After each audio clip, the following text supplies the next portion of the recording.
Aha ni kwishaba TV, this is morning sport updates news. Ndakuha ngo ufata iminota 8 maze umenye ibigezweho muri siporo. Ubu ni uburyohe rero muri siporo bw'iminota 8 gusa ukamenya ibigezweho hano mu Rwanda ndetse no hanze y'u Rwanda, ubundi ugahita wikomereza imirimo yawe.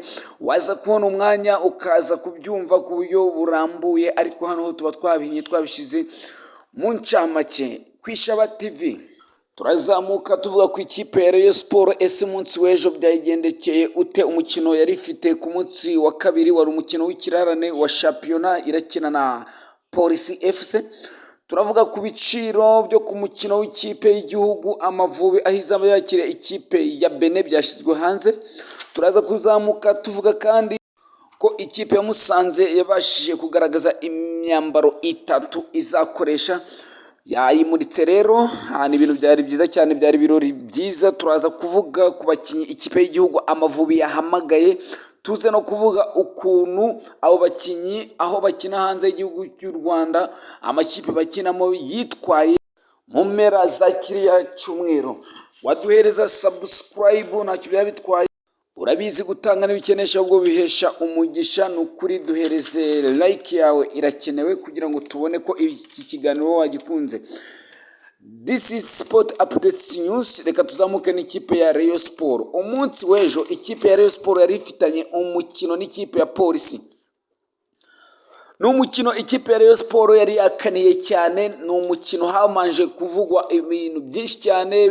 Byavugwaga ko umutoza w'ikipe ya Rayon Sport natsindwa iyi match ya Polisi, naramuka ayitsinzwe azahita yirukana. Byavugwaga yuko ikipe ya Rayon Sport iteze umutoza kandi yanamwicije kanabimubwira ko naramuka atsinzwe na Polisi azirukana. Byagenze bite mu ikipe ya Rayon Sport ku munsi w'ejo? Umunsi w'ejo hari umukino wa shampiyona w'ikirarane, ikipe ya Rayon Sport yakiriyemo ikipe ya Police FC. Byari bicika mu kibuga kuri Kigali Pele Stadium. Umukino waje gutangira, amakipe yombi afite imbaraga ari gusatirana cyane, ariko byagaragara ko ikipe ya Rayon Sport iri kugenda itakaza imipira. Ikipe ya Police FC yaje kugomeza kuyobora umukino. Ikipe ya Police FC itozwa n'umutoza rwose witwa Ben Musa, yaje kugaragaza ko ari ikipe itojwe, ikipe ikomeye, umuriro wo koterwa kure, ni inkuba, ni amasasu, ntabwo yoroheje. Ni ikipe igiye kuzatanga akazi gakomeye cyane kuri aya makipe yo mu Rwanda. Ikipe ya Police FC yaje guhusha cyane ibitego, harimo igitego Byiringiro ya Rage yarase akubita poto yo hejuru, harimo igitego Arebaka ya rase aho yararobye umunyezamu Pavel Nzira, birangira umupira n'ubundi ukubise poto. Ikipe ya Polisi haga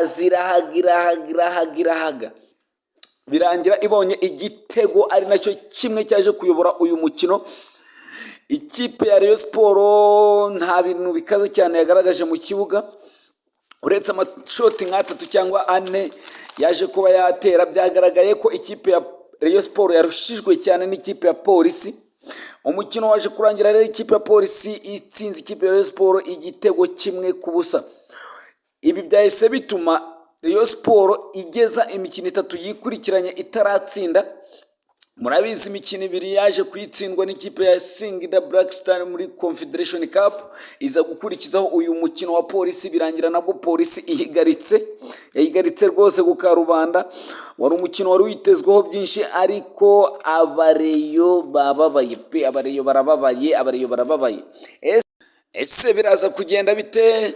Umutoza arirukanwa cyangwa se baramutega indi match? Gusa ibi nabwo amakipe yo mu Rwanda turabirambiwe. Umutoza yatsinzwe no kumwirukana, umutoza yatsinzwe baramwirukana. Ibi ngibi naho byazatugeza, iyi football naho byazatugeza, uko umutoza atsinzwe bamwirukane. Umutoza hari ibyo amaze kubaka, umutoza hari ibyo amaze kugeraho, umutoza hari ukuntu abanye n'abakinnyi, umutoza hari izindi projet yateganyaga. Ugiye kuzana undi mutoza mushasha utamenyeranye n'abakinnyi, uramanza akabashiramo filosofiye, uramanza akabashiramo tactique na technique ze, abakinnyi bazamenyerana n'umutoza bitinze.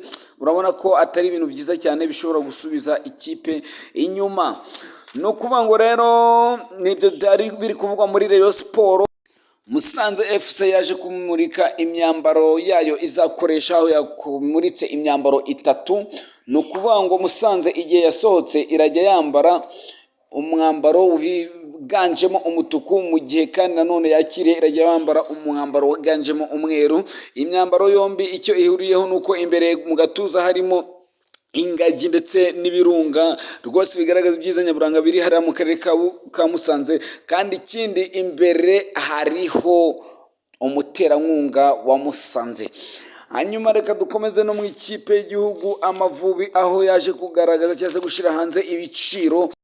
Ni umukino Amavubi azakiramo ikipe ya Benin, bari kwitegura cyangwa se iberekeza mu gikombe cy'isi. Ni imikino kandi ni umukino ugiye gukinwa amakipe yombi afite amahirwe yo kwerekeza mu gikombe cy'isi, cyane cyane ikipe ya Benin iramutse itsinze ikipe y'igihugu Amavubi, kuko Benin ni iya mbere ifite amanota 18, Amavubi n'aya kane afite amanota 11 ahanganya n'ikipe ya Nigeria. Dore ibiciro rero, Amavubi azaba yakiriye umukino hara kuri Kigali Pele Stadium. Ni umukino uzaba isaa 12. Muri apa ni 2,000, muri rowa ni 2,000, muri VIP ni 20,000, muri business suite ni 30,000, VVIP ni 50,000, executive seat ni 100,000, skybox ni miliyoni. Ntabwo rero urebye bihenze cyane, hano 2,000. Abanyarwanda muzaza muri benshi cyane, twifanire ikipe yacu Amavubi, turebe ko nibura Amavubi yatsinda ikipe cyangwa se agarika ikipe y'igihugu ya Benin amahirwe yo kujya mu gikombe cy'isi rwose kizabera hariya muri Amerika akiyongera. Dore abakinnyi rero ikipe y'igihugu yabashije guhamagara: mu izamu harimo uwo twitwa Ntwari Fiacre, Buhake Clement, Ishimwe Pierre.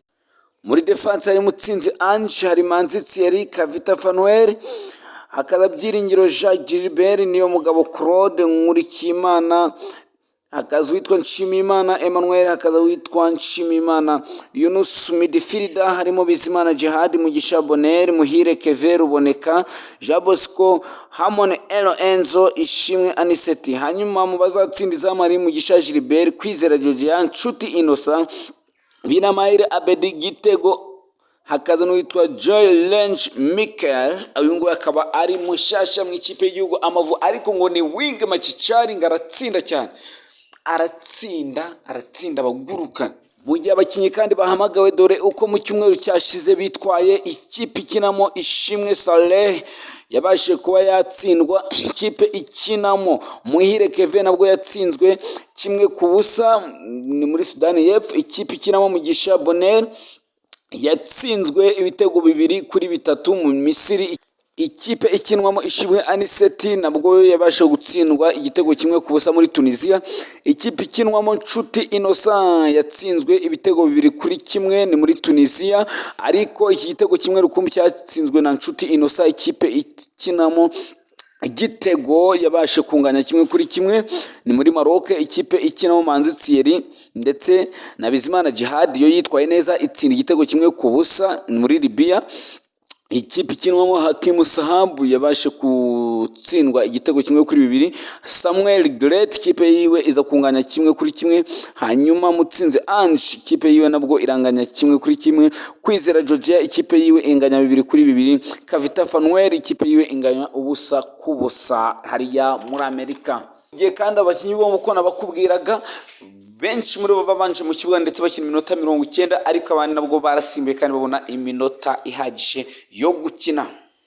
Ubwo tubabwira ku ikipe y'igihugu y'u Rwanda Amavubi, ni nako ikipe ya APR yabashe guhaguruka yerekeza hariya mu Misiri, aho igiye guhangana na bya bihanyaswa bya piramide kugira ngo irebe ko yabyikura imbere. Ese izabasha kwishura ibitego 2 yatsindiwe hano mu Rwanda, yitware neza yisezere, cyangwa se bazongera bayipakire ibindi bitego? Hano kubitega amaso kandi tukanabisengera. Ni Morning Sport Updates News hano ku Ishaba TV. Ndakeka ibintu ari uburyohe cyane. Muri Champions League ho byagenze bite? Ikipe ya Barcelona ntibyagendekeye neza, yaje kubinyagirwa n'ikipe ya Paris Saint-Germain. Hanyuma nanone ikipe ya Liverpool ntibyagenderekera neza, iza kugarikwa muri Champions League. Nibyo twatubafite rero muri kino gitondo. Ubwo noza kubona umwanya uraza kubyumva ku buryo burambuye, kuko twashyize ikiganiro tubirambura cyane tubivugaho ku Ishaba TV turakubwira ngo duhereze subscribe kandi uduhereze like. Gutanga n'ibikenesha ahubwo bihesha umugisha. Igihe cyose ubikoze nawe Imana iguhe umugisha. Nukuri wumve yuko wabikoze, ngusabiye umugisha. Nawe ugiye kubikora none ahangaha nabwo ngusabiye umugisha. Ciao ciao, Imana ibagirire neza cyane abakunzi b'Ishaba TV. Nawe uri kumva kino kiganiro.